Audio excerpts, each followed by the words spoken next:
Hello and welcome to fabulous Leesore, Minnesota. This is my hometown, and about 21 years ago, I was in a pretty significant motorcycle accident right here on this stretch of road. I'd been working on a Friday, beautiful Friday morning in March. The weather was nice and warm already. My brother came out and picked me up from work on his motorcycle instead of bringing my car back to me. And as we were driving into town, going about 50 miles an hour, another car was coming out of town and turned into the hardware store that used to be in one of the buildings behind me. And they didn't see us. When he started crossing our path, we couldn't slow down fast enough. We hit his vehicle right behind the passenger front wheel. I flew over the vehicle, and my brother hit the car and kind of flopped over it. Pretty scary, awful day. Paced this off from the start of the skid mark to where the motorcycle laid at 25 yards or 25 paces. This is the spot of the motorcycle. Paced off 19 paces over to here where Brian flew, right into that area. And then I paced off 12 paces to here where Michael flew. That's where Michael was laying. It was a pretty significant event in our lives and the lives of the gentleman who pulled in front of us. And it had ripple effects across our family, some of which are still going out today. And I'm sure it did in their family as well. And so to me, this is one of those defining moments where your life splits into a completely new direction that you could no way foresee. And I bring this up as we're coming to a point where Tesla's FSD full self-driving package is starting to be rolled out in a beta form to many more users. And as that beta program rolls out, there's been a lot of hand-wringing about introducing this new risk to our streets. All of them are kind of starting from the position that the roads are perfectly safe already.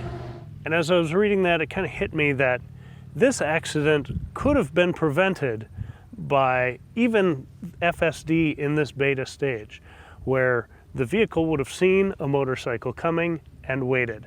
Now, would it have done it 100% of the time? Maybe not.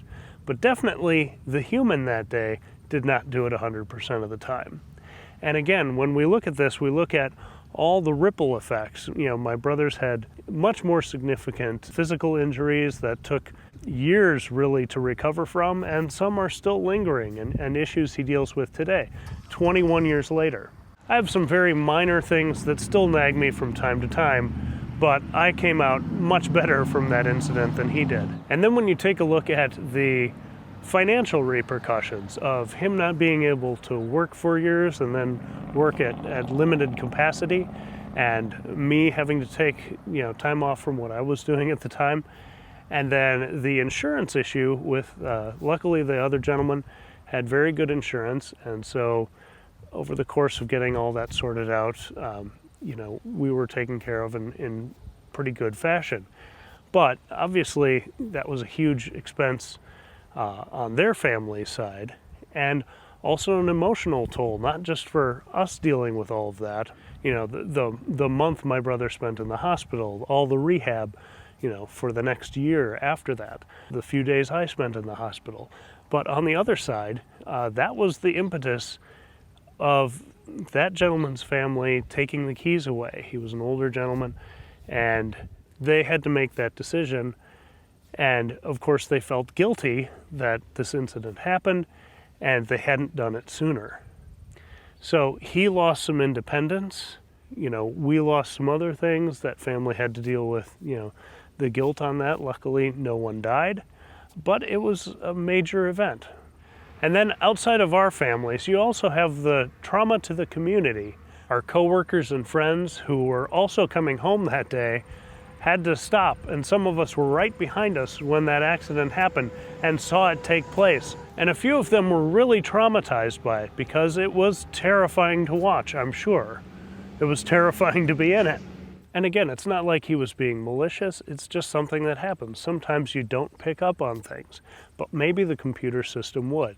Now, obviously 21 years ago, that kind of thing wasn't available, at least in cars that anyone I know could ever afford.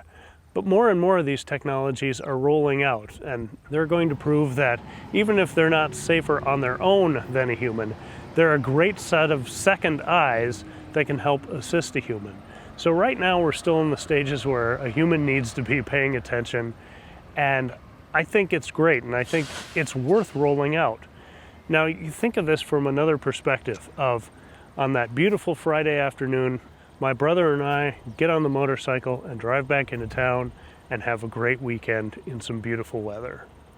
That other gentleman, his car slowed and stopped, waited for us to pass, and then went into the hardware store, got what he needed, went back home, and had his independence. None of the financial, emotional, physical trauma that followed would have happened, and we wouldn't know. We wouldn't have any idea of the disaster that was averted. But that kind of thing is happening on the roads all the time. The other day in the town I live in now, I was passed by several police cars and an ambulance going to an intersection in a suburb where, on a relatively small road, someone apparently struck a pedestrian. And my heart sank when I saw tennis shoes alone in the middle of the road, and a crowd of EMTs, police, everybody gathered around someone at the intersection. And there were some cars broken up and things, and more police kind of guiding and directing traffic. And then the next day a cross was placed at that intersection and is still there, and there's the road markings, just like there were the road markings here. And had another driver had an additional set of eyes, maybe that person would be alive today. And near that same intersection, just a couple days ago, a couple kids darted across the road in front of me. I had plenty of time, didn't even get the warning. But that again is the situation where, had I been going faster, had I not seen them with no additional system to look out, that could have ended tragically. So when we bought our Model Y, I did pay for the full self-driving feature, and I did press the button the second that went active and downloaded the new app with the safety score. I'm still at a 97. I don't have it yet, but I can't wait to train it, because the better it gets trained, the faster it gets trained, the more lives will be saved, and saved from that horrific impact. So for me, it was important to invest in the future and buy that package outright. For some of you, especially taking delivery now, maybe waiting a little bit until you're comfortable with it by watching some of the other videos of beta testers, and waiting until it feels like the point you're comfortable with it, and then signing up for a month of subscription, see how it goes.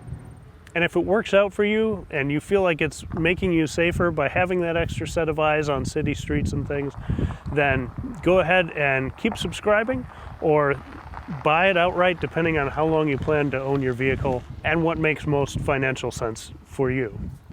Accidents will continue to happen. We're probably a really long way away from that being the reality. But the faster we can get there, the faster I personally can help get us there. I have a really strong commitment to doing that. So to the beta testers who have been doing this over a year, thank you for getting it this far. And for the new beta testers, let's all try to be safe and make this rollout as smooth and safe as possible, and start reducing the number of accidents as fast as we can. So I hope you'll forgive this little more personal video. I promise this will just be the one. We'll call it a very special episode of Brian Reeby Drives Electric. Thanks for watching. Have a great day, and I'll catch you in the next one.